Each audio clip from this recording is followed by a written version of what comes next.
Men of Reddit, what's the hardest thing to explain to women?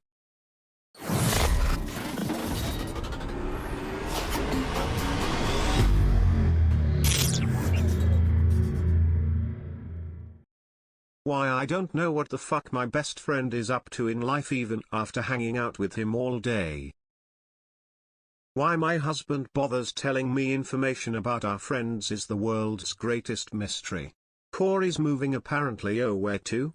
I don't know, but like, moving out of the city? Did he get a job somewhere? When's he leaving? I don't know, he just said he's moving. I've once spent about 3 to 5 months without speaking to my best friend.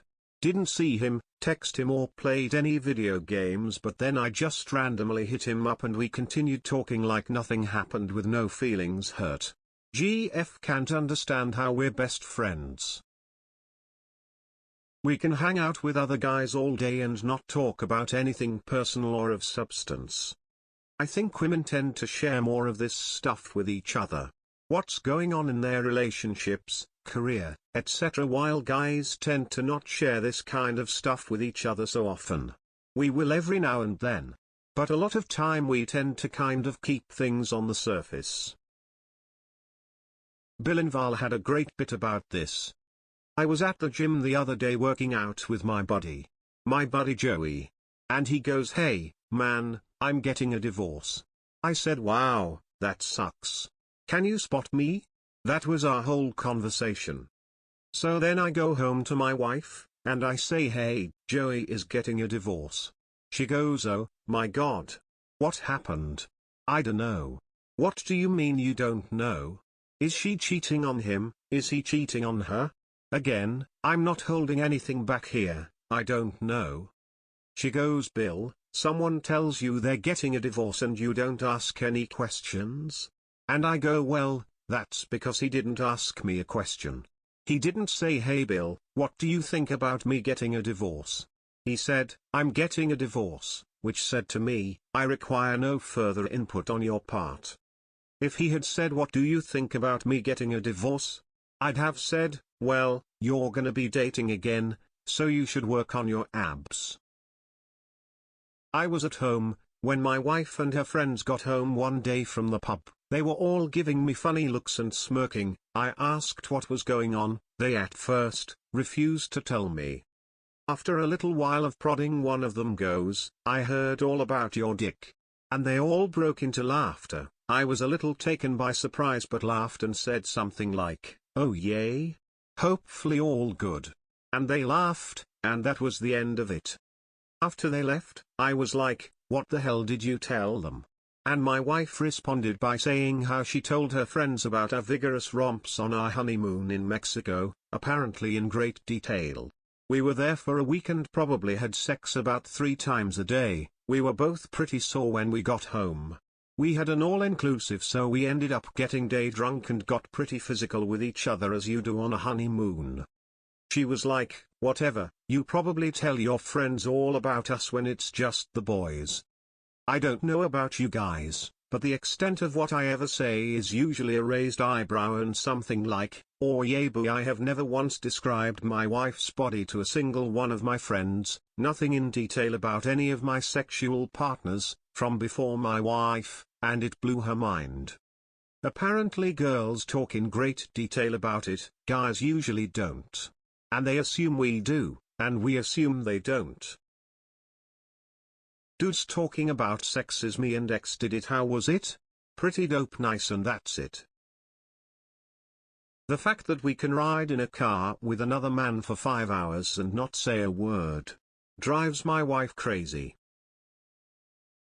Nicest moment of an early date I've had was a girl falling asleep in a car on a really twisty bit of road on a 2-hour journey.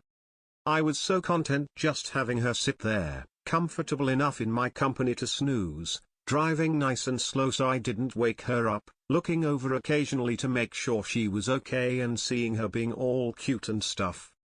Actually, that's my input for this thread. Many of us are easily satisfied as long as we're not being messed around. When you say, "Does this outfit look okay?" and we say yes, you look stunning, and you reply well, you would say that, half my brain thinks please believe me because you do look stunning, and the other half thinks WTF did you ask me for if you aren't going to believe me? That is a pretty unfair attitude for her to have, but you might try giving very specific compliments. Generic compliments can be nice out of the blue, but if you ask someone how you look and they give a generic response, you don't really have any way of knowing how genuine they are, because a polite or disinterested person might give a generic compliment regardless of how you looked. You might instead say, I like how that color brings out your eyes, or even something as simple as, oh yeah, those shoes are really cool. Just try to find one specific thing that pops out to you. Trust me, it can make a huge difference. If she's asking, she's probably either proud of or insecure about each individual aspect of her outfit, and calling any of them out specifically can be extremely validating.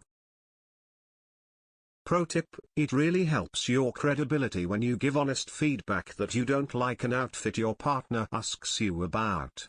Now, I'm not telling you to neg them, but I find if my wife isn't happy about what she is wearing, she will have a different posture. So it's easy to say, yeah, that looks okay on you, but I can tell you're not comfortable. I don't always want to be the one that initiates sex. It makes me feel like a creep.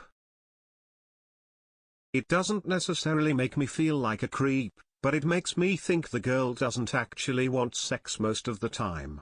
When a girl does ask for sex or initiates it in her own way, it makes it so much more fun for me and takes out a lot of the anxiety and stress that sometimes surrounds sex in a relationship, because it really does feel like a two-sided give and receive situation. That just because I'm quiet in your presence doesn't mean I'm upset. Just means I'm either tired, don't have anything to say, or I'm thinking about something. Yay dude, I feel this one. My default state is sitting quietly. My roommate however feels the need to fill every silence she encounters with words. I think that she interprets my quietness as me not wanting to talk to her, when in reality I just have nothing to say at the moment. You can pop a boner without being aroused. You can get a boner even when you are nervous. Heck, sometimes I can't get a boner when I'm aroused. And sometimes I get one because I'm hungry. Sometimes I'll get a boner due to boredom, like my body just senses it and goes, here buddy, play with this. Boners are weird. Why I have peed in my backyard are surprisingly high, her words, number of times. My dad will walk the exact same distance and open/close the same number of doors from the garage to go pee outside in the hedge rather than the bathroom in the house. I have to constantly explain to my wife why my 2-year-old son is obsessed with his penis. I have to explain why he always wants to touch it and grab it when his diaper is off. She will never understand why our baby and his father share this habit. It might help if she knew this is normal for some babies. Even girls can get obsessed with touching their vulva. It's body exploration and is completely natural. All they know is it's part of their body. As they get older, we just teach them it's something that they do in private and in their room, but man do they go after those things. I am sorry she is having trouble understanding. Oh, this made me laugh. I'm a mom and a grandmother, and boys are obsessed with ensuring that their penis is still there. Be amazed at how far they can stretch it. C. Why does it get hard like that? D. I love my penis. Look at my penis. Best toy ever. So eventually you have to tell them it is okay to love your penis and touch it and admire it, but you really cannot play with it so much out in public. Other people think it's weird. But they still do. I guess they learn the guy tricks to penis adjustment, eventually. A lot of us aren't great at picking up hints. Hints are dumb anyway. Some girls really be out here playing 4D fucking chess when dropping hints. Like, bro, I'm just trying to date you, not figure out your fucking puzzle of a hint. When we say we don't care, we really don't care. Yes, we can have an opinion on something, but when we say we don't care, that means our opinion isn't strong enough to sway us either way on something. I think that's true, that when we say we don't care, we really don't care, but I think there's another layer here that a lot of men confuse this with. As a gay man, I have come to realize how infuriating this can be in a way that is, I think, hard to understand if you have not been on the other end of it. And I see a lot of women getting exasperated about this same thing, and usually men completely misunderstand and just assume that the problem is women not believing them. Obviously that does actually happen too. Sometimes I don't care is fine. If the other person has a preference, then cool, saying you don't have a preference makes it easy. And if that's what's going on, being second-guessed is frustrating because you were trying to make things easy. And I'm not talking about the possibility of misreading it as I don't care about you. Maybe women worry about this more, but I know it doesn't mean that. I know because I've said it all my life too, like any other guy, and I didn't mean that. But the thing is, a lot of the time no one has a strong opinion and a decision has to be made. You have to eventually pick somewhere to eat or you'll starve. If you're grocery shopping together and your partner asks whether you guys should buy Brussels sprouts, I don't care isn't a useful answer. You have to either buy them or not buy them, and your partner is usually asking you in the first place because they don't have a strong preference either. And in those situations, refusing to answer is shitty.